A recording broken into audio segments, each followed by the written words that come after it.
Hello जी, नमस्कार। मैं आपका दोस्त यानी कि दगड़ी प्रवीण दा आज आपके लिए बहुत ही खूबसूरत सी एक कहानी लेकर आया हूँ। ये कहानी है घमंड, लालच और दयालु पर। घमंड, लालच और दयालु, इन तीनों शब्दों को आप बहुत बेखूबी से जानते हैं और बहुत बेहतरीन करीब से जानते हैं। हम सभी के अंदर ये चीज़ें होती हैं, लेकिन आज मैं आपको इस कहानी से रूबरू करवाऊंगा। जी हाँ, एक हमारे देवभूमि रंगली नाकुरे के बहुत ही खूबसूरत से गांव में एक माँ की दो बेटियां थी, जिनका नाम था हिमुली और खिमुली। यानी कि जो हिमुली थी वो दिखने में थोड़ी सी सुंदर, स्मार्ट थी और बहुत खूबसूरत थी। उसके सर पे बाल थोड़े से कम थे।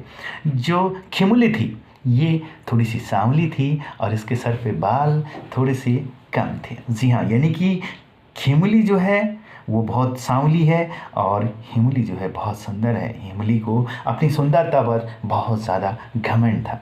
ये दोनों ही अपने दादा दादी यानी कि आमा बुबू के साथ रहा करते थे। आमा बुबू अपने उत्तराखंड में दादा दादी को कहा जाता है। जी हाँ, एक दिन होते करते खिमुली जो है अपनी वॉकिंग पे निकली, सुबह टहलने पे निकली और किसी टहलते अपने घर का रास्ता भूल गई और किसी जंगल में भटकने लगी। जंगल में जब वो घूम रही थी, भटक रही थी अपने घर की तलाश में, तो उसे अचानक से एक आवाज़ सुनाई दी कि मुझे बहुत प्यास लगी है। जब खिमुली ने इधर उधर देखा तो उसकी नज़र में कोई भी नहीं दिखाई दिया। तब अचानक से उसने देखा कि कुछ मेहंदी के पेड़ हैं और उन मेहंदी के पेड़ों से आवा मुरझाए हुए हैं और उसे लगा कि शायद इन पेड़ों को ही पानी की ज़रूरत है। जब खिमुली ने देखा कि आसपास में कोई पानी का स्रोत तो है नहीं, थोड़ी देर और आगे गई तो उसने देखा कि एक पानी का झरना बह रहा है और पानी के झरने से वो पानी लेकर आई। अब पानी लाने के लिए भी उसके पास कोई ऐसा बर्तन नहीं था, तो तब उसने अपनी इस आचुई का इस्तेमाल किया। जी हाँ, हमारी पहाड़ी भाषा में इसको आचुई कहा जाता है। जब हम पानी पीते हैं किसी नल, पानी या धारा से, तो तब हम आचुई का इस्तेमाल करते हैं। तो उसने आचुई का इस्तेमाल किया। एक आचुई पानी लाई, दो आचुई पानी लाई, 2-3 बार जब पानी लाई, उस मेहंदी के पेड़ों पर जब उसने पानी डाला तो देखा कि मेहंदी के पेड़ों ने उसका शुक्रिया अदा करा और धन्यवाद कहा कि आने वाले जीवन में अगर खिमुली आपको कभी कोई परेशानी आए तो आप ज़रूर एक बात हमारी हेल्प के लिए पुकार करना। इतना कहकर खिमुली जो है आगे बढ़ गई और वो जंगल में भटकती रही अपने घर की तलाश में। थोड़ी सी आगे गई तो उसे दिखा, एक और आवाज़ आई। उस आवाज़ में ये था कि मुझे भूख लगी है। जब उसने देखा कि एक गाय का बछड़ा पेड़ पर बंधा हुआ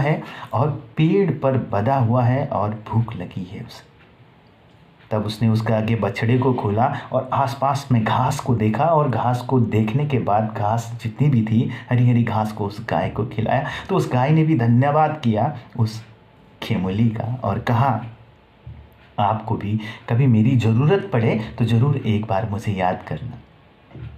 जी हाँ, थोड़ी सी दूर और आगे गई, 2 जगह का धन्यवाद उसे मिल चुका था, 2 जगह की विशेष उसे मिल चुकी थी।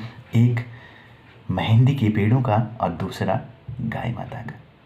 थोड़ी सी आगे गई, उसे एक झोपड़ी दिखाई दी और झोपड़ी में एक दादी अम्मा रहा करती थी।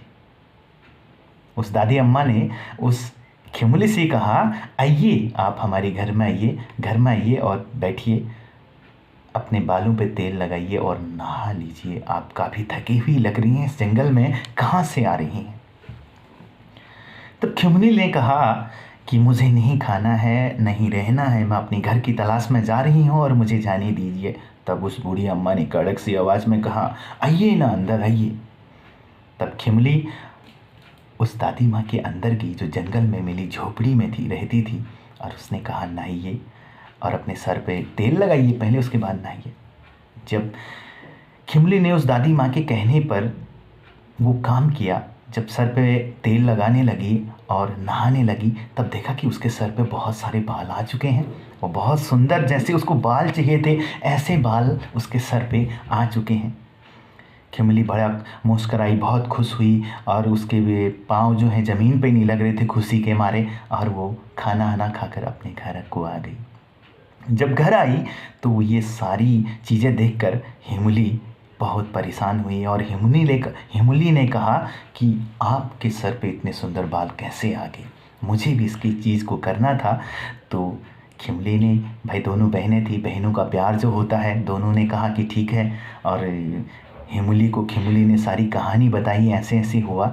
तो तब जाकर हिमुली भी दौड़े दौड़े भागे भागे उस जंगल के रास्ते गई और सीधे उस दादी माँ के पास पहुँची। दादी माँ ने कहा कि जो काम हिमुली ने किया है वो आपको करना पड़ेगा और आपके सर पे भी ऐसे बाल आएंगे।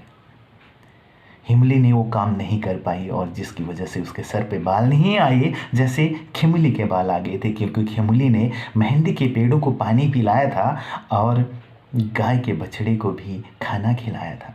यानी कि दयावान हृदय की जो भाषा उसने दिखाई थी, जो परिभाषा उसने समाज को सिखाई थी, वो मैं आपको सिखाना चाहता हूँ। हिमुली ने वो काम नहीं किया जिसकी वजह से उसके सर पे बाल नहीं आए और वो वहीं बैठी रह गई। यानी कि वो शुरू से ही घमंडी थी और बाद में भी उसको ऐसे ही एटीट्यूड में रहना पड़ा। एटीट्यूड जो आप कहते हैं, ये कहानी हमें ये सिखाती है। हम पलते बढ़ते हैं अपने दादा दादी, नाना नानी, आमा बूबू, गांव शहरों के प्यार में, लेकिन हम वो संस्कार नहीं सीख पाते हैं जो हमें सीखने चाहिए। एक ही माँ के 4 बच्चे, 3 बच्चे, 2 बच्चे होते हैं, लेकिन वो सब अलग अलग होते हैं। ये होता है कुदरत का वो करिश्मा, ये होता है हमारे माँ बाप का प्यार, हमारे आमा बूबू, दादा दादी के संस्कार जो हमें सिखा जाते हैं बहुत कुछ। दोनों ही एक परिवार में पलते थे, दोनों ही एक परिवार में दादा नानी के प्यार में पलते थे। एक बहुत अच्छी बनी, लेकिन दयालु बनी, कृपालु बनी, एक उसी में से घमंडी बनी। तो it's depend on our luck. Do not take any kind of tensions. भगवान जिसे सर देता है उसे छप्पर जरूर देता है।